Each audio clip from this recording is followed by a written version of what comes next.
अस्सलाम वालेकुम जमाइना। हम मतालिया पाकिस्तान में हमारा उन्वान जो है वो है पाकिस्तान के नज़रियाती एहसास, और उसमें जो सब टॉपिक हम ले रहे हैं वो है हिंदुस्तान में मुसलमानों की मुआशी महरूमी।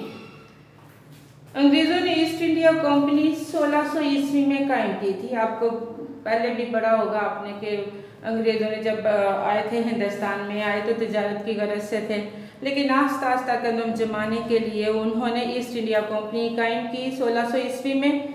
लेकिन जब उनका पूरे हिंदुस्तान पर 1857 की जंग आज़ादी के बाद कब्जा हो गया था तो उन्होंने ईस्ट इंडिया कंपनी को ख़त्म कर दिया था 1858 में।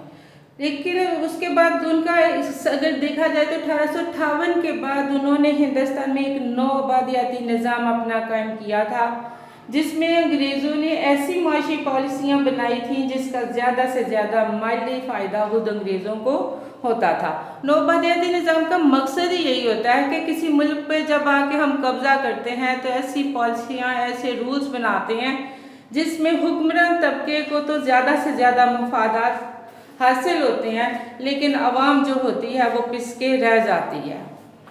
लिहाजा अंग्रेज़ों ने ईस्ट इंडिया कंपनी 1600 ईस्वी में कायम की। कंपनी हिंदुस्तान में ऐसी माशी पॉलिसियाँ बनाती थी जिसका ज़्यादा से ज़्यादा माली फ़ायदा खुद अंग्रेज़ों को होता था, कि वो ऐसे पॉलिसियाँ बनाते थे कि जिसमें ज़्यादा फ़ायदा अंग्रेज़ों को खुद पहुँचता था, यानी हुकूमत बरतानिया जो थी उन्हें पहुँचता था।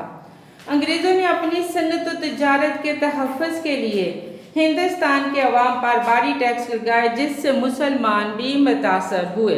अंग्रेज़ों ने मुसलमानों को उन तमाम ओहदों से हटा दिया जो उनके आबा और अजदाद के दौर से उनके पास चले आ रहे थे।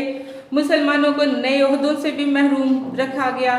इस तरह मुसलमान माशी तौर पर बदहाली का शिकार हो गए कि वो ओहदे, सरकारी ओहदे जिनके ऊपर मुसलमान छाए हुए थे एक अरसे से, तो अंग्रेज़ों ने उनसे वो ओहदे छीन लिए थे। वो ओहदे छीन के वो या तो हिंदुओं में दे देते थे या फिर अपने मनपसंद लोगों को देते थे, जिसके और फिर जब जो नई जॉब्स थी, नए जो ओहदे थे, उनके ऊपर भी मुसलमानों को नहीं था सेट किया जाता।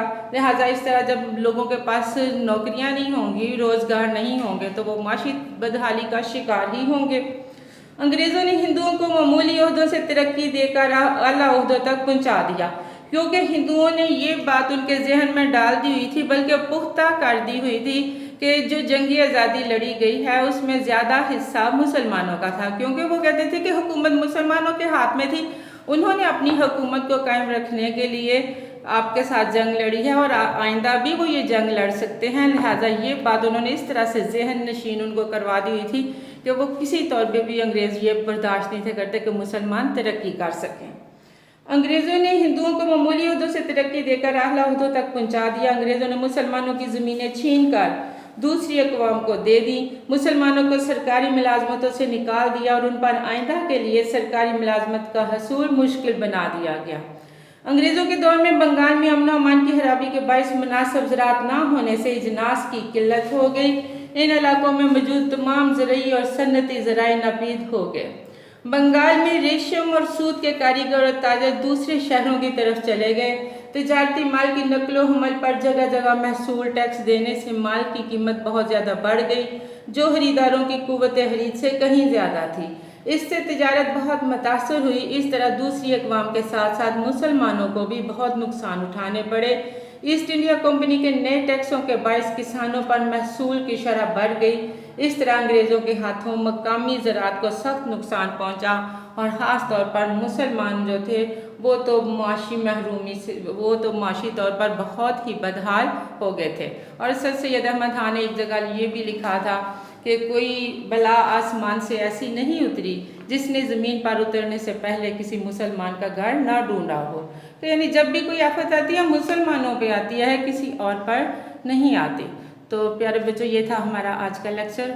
बाकी का लेक्चर हम कल करेंगे। अल्लाह हाफिज़।